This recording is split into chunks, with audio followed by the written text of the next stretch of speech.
हम लोग सच्ची में बहुत भाग्यशाली हैं। हम जहाँ भी जाते हैं दुनिया में, जिस भी कोने में हम गए हैं कभी भी, हमें हमेशा भोजपुरी भाषी लोग मिले हैं। उन्होंने बहुत प्यार से वेलकम किया है हमको, तो बहुत अच्छा लगता है। हर बार लगता है कि हमारी इंडस्ट्री में कितना ज़्यादा पोटेंशियल है, ये देखने को मिलता है।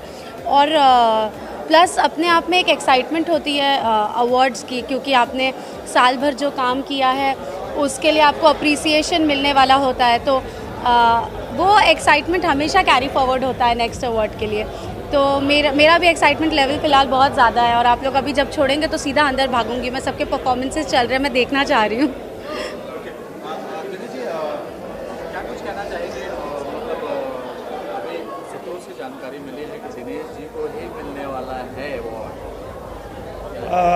मुझे लगता है कि जिस तरह की फिल्में मैं करता हूँ, मुझे भी बड़ी उम्मीद होती है। मैं जिन फिल्मों के लिए नॉमिनेटेड, चाहे सिंगापुर में था, चाहे यहाँ हूँ या किसी अवार्ड में होता हूँ, मुझे पता होता है कि वो फिल्म मैंने कितनी मेहनत से किया है। तो यहाँ भी मैं बॉर्डर के लिए और एक फिल्म निरहुआ हिंदुस्तानी 3 के लिए नॉमिनेटेड हूँ।